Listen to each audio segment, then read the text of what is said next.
예, 뭐 정보 김현수입니다. 오늘 인구 정책에 대해서 이제 왔는데 우리나라가 이제 우리나라 저출산 문제가 이제 확실히 현실적으로 갖고 인구 감소가 하기 시작하니까 이제 우리나라도 이제 대책을 세워야 될 것 같거든요.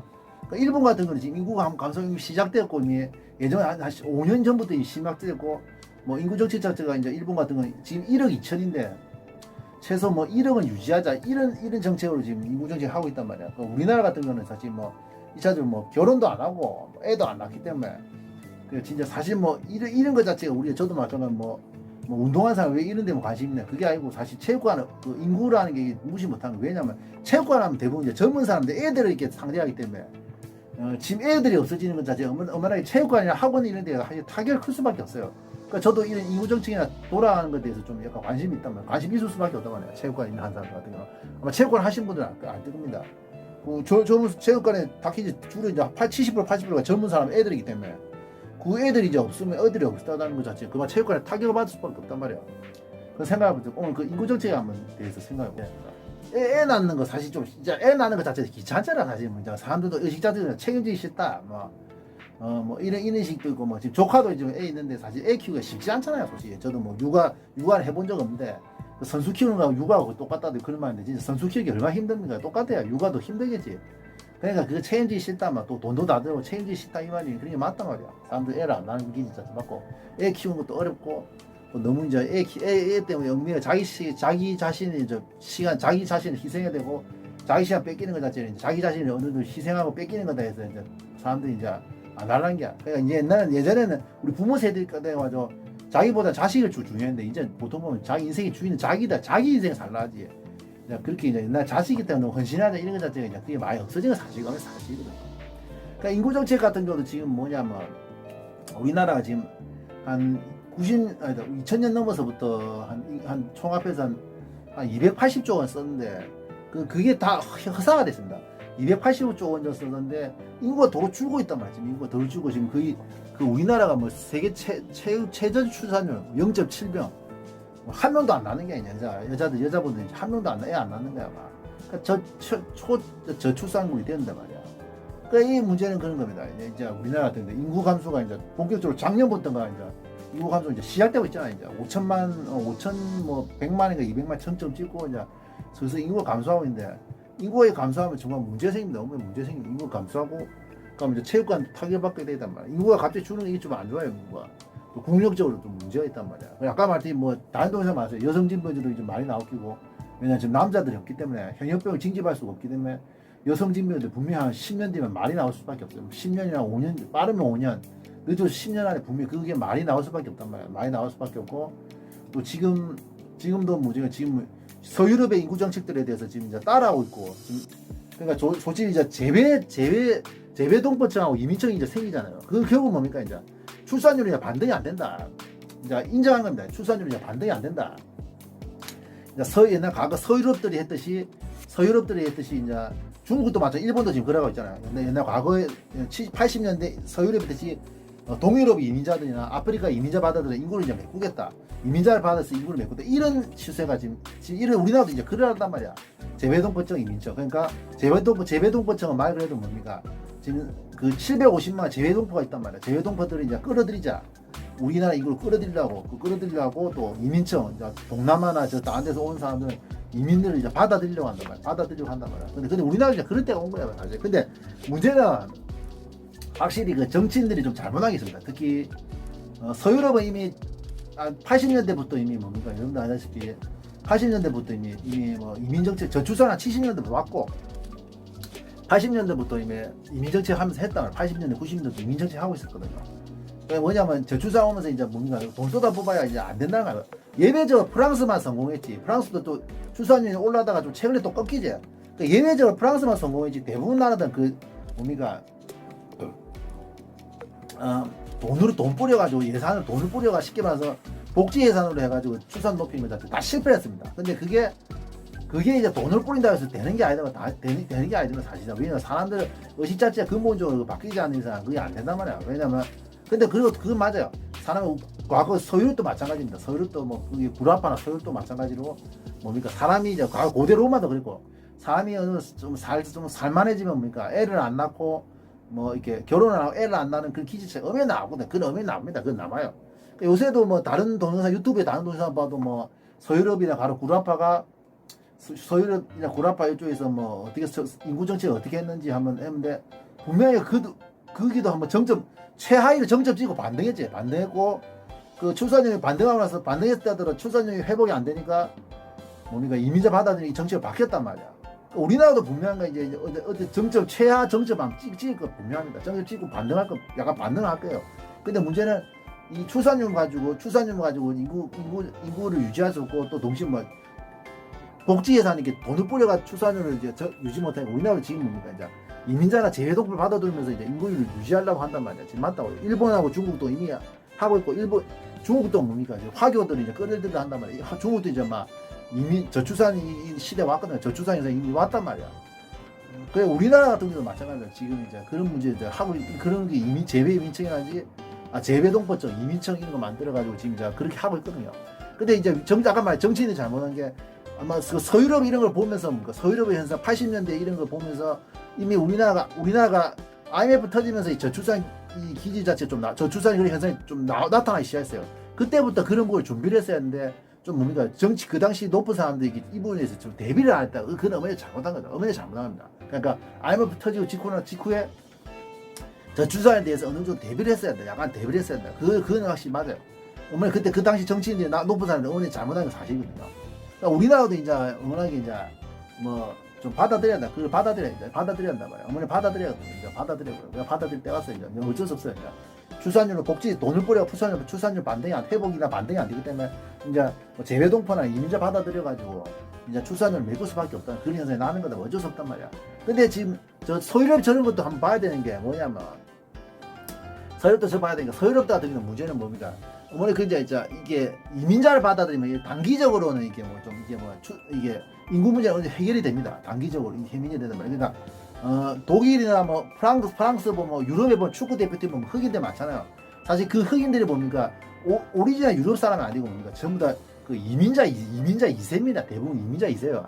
뭐 바로 이민 1세대도 있는데 대부분 이민자 2세거든요. 뭐 그거 알 겁니다. 누군지 그거 알 거예요. 그래 사실 지단도 알제리 이민 2세라고 하죠. 알제리 이민 2세라고 지네딘 지단 프랑스 대표팀입니다. 그러니까 지단도 알제리 이민 2세인데 사실 그 외국 같은 경우 이미 그 이민자를 다 받아들이면서 이렇게 인구 문제 해결했는데 그 서유럽의 현상을 보면 이제 좀 우리나라도 이제 그 나타난단 말이에요. 근데 문제는 또 그 뭡니까 이민자들이 또 보면 그 무슬림이 많잖아요. 무슬림 많아가지고 좀 많단 말이에요. 이슬람 테러가 그 안에 무슬림 중에 극우주의자 아니 극단주의자도 있기 때문에 뭐 유럽에 이슬람 테러가 나는 게 사실 그런 거단 말이에요. 그리고 또 지금 문제는 뭡니까 유럽이 지금 문제는 원래 유럽이 뭡니까 그리스도교 개신교나 천주교 가톨릭 쪽의 그 나라나 다름없는데 가톨릭의 지역입니다. 근데 지금 무슬림이 너무 많이 자꾸 들어오고 무슬림의 비중이 이민자를 통해서 무슬림이 자꾸 들어오고 무슬림이 느니까 뭔가 이러다가 흘러가는 한 2, 30년 전에 유럽이 무슬림의 그 지역이 될 것이다. 이런 말도 있단 말이야. 지금 맞아요. 그것도 맞아요. 그것도 지금 그것도 경계거든요. 그러니까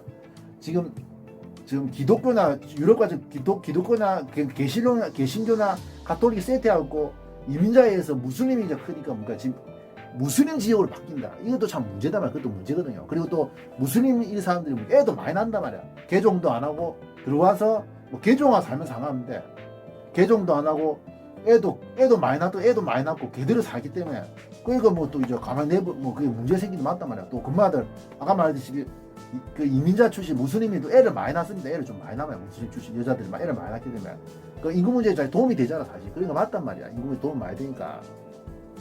인구제에 도움이 안 되니까. 그러니까 맞아요.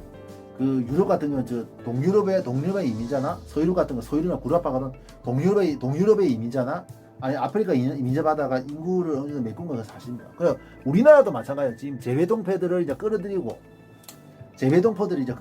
이제 동남아 이민자 받아들가 인구 정책을 이제 해결해야 되는데 분명히 그것도 이제 사회적인 어떤 아까 말했지만 무슬림의 그 테러라든지 이런 문제 생기잖아요.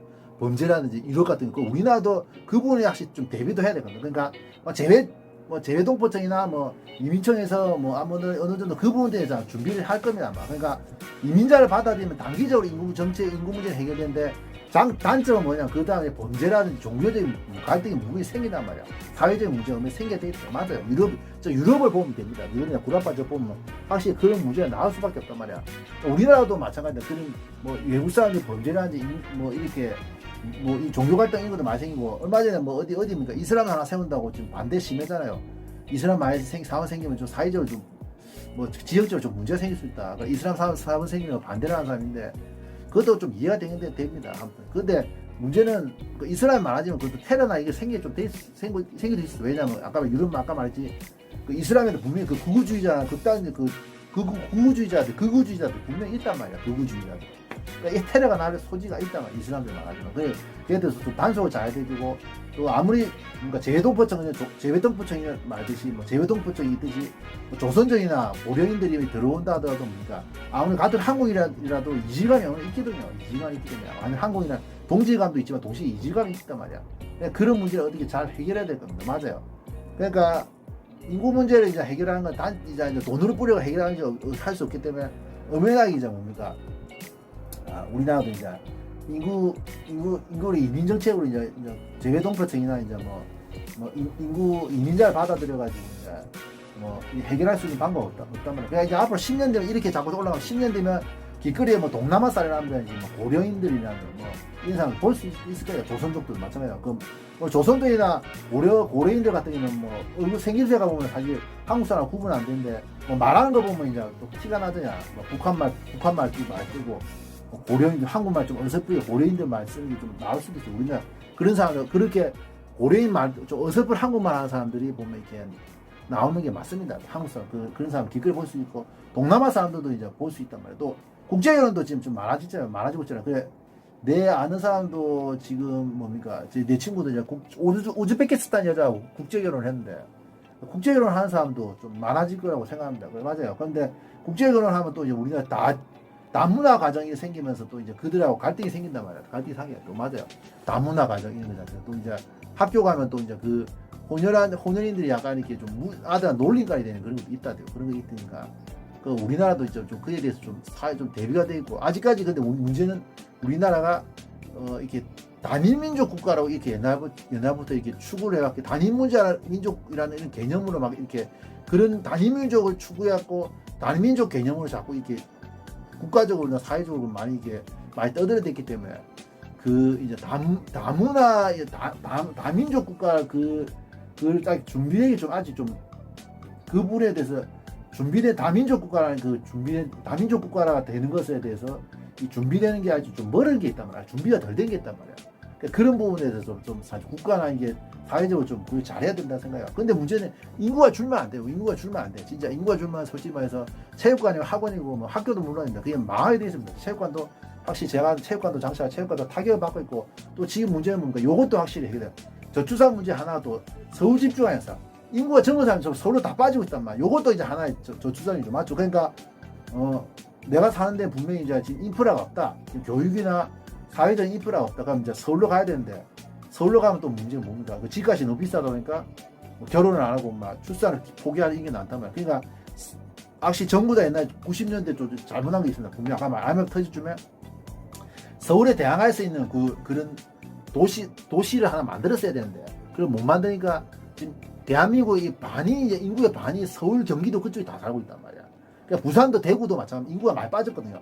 부산도 제가 어릴 때마다 400만이 걸리는데 지금 320만이밖에 안 됩니다. 지금 안 돼. 그리고 위에서 위쪽으로 내 관원조에도 서울 쪽으로 경기도 쪽으로 많이 가는 사람 봤는데, 보면 부산이 확실히 부산 쪽이 일자리가 없다고 하지. 그리고 지금 부산도 하면 부산 대구도 인구가 많이 빠지고, 광역시에 있는 부산 대구도 광주도 마찬가지로 인구가 많이 빠지는데, 지금 사실 뭐 시골이나 이런데 시골 총구석 이런 데 같은 인구가 더 빠지고 이제 지방 소멸이 오죠. 일본도 그렇잖아요. 일본도 뭐 지금 도쿄나 수도 근처에는 땅값이 너무 비싼데, 지금 지방 이렇게 지금 시골 같은 데는 뭡니까? 외지나 시골 같은 데는 완전히 뭡니까? 지금 빈집이다. 우리나라도 지금 닮아간다. 그래 닮아간단 말이야. 지금 빈집도 지방 같은 데 빈집도 슬슬 생기고, 촌에도 빈집도 많이 생기고. 근데 서울 쪽은 뭡니까? 지금 땅값이 너무 올라가지고, 강남 그쪽에 너무 올라가. 지방과 서울의 그 격차가 자꾸 더 벌어진단 말이야. 공부나 운동 뭐든지 마찬가지입니다. 서울 쪽으로 다 집중되고, 이제 지방에서 용나기 좀 힘들, 개천에서 용나기 어렵다. 그 말이 맞단 말이야. 지방에서는 사실 좀 크기 어렵단 말이야, 사람이. 그러니까 막 서울 쪽으로 다 빠져버리고, 서울로 인구처럼 다 빠져버리니까 저게 문제가 많아요. 그래 저도 마찬가지입니다. 뭐 지금 이게 저도 서울에 살아본 사람으로서 이 서울 집중화 현상이 너무 심하다니까 이것도 문제단 말이에요. 이것도 확실히 좀 해결을 해야 돼요. 그러니까 옛날에 그 잡전 90년대 후반에 IMF 터지고 나서 그때 정치인들이 좀 잘못하긴 잘못합니다. 그 저출산 문제에 대해서 대비를 안 했고 서울 집중화 현상에 대해서 확실히 대비를 안 했다는 거예요. 어머니 그때 그 당시 사람들이 좀 잘못했거든 그 당시 사람들. 그래 아무튼 요거 좀 인구 정책 어떻게 잘 해가지고 그걸 좀 잘 됐으면 좋겠어요. 근데 분명히 사람이 없어지고 인구가 줄어들면 분명히 이제 우리나라도 좀 이렇게 체육관은 물론 우리나라 전반적으로 좀 문제가 생기기 때문에 이에 대해서 좀 대비를 해야 된다고 생각합니다. 이상입니다.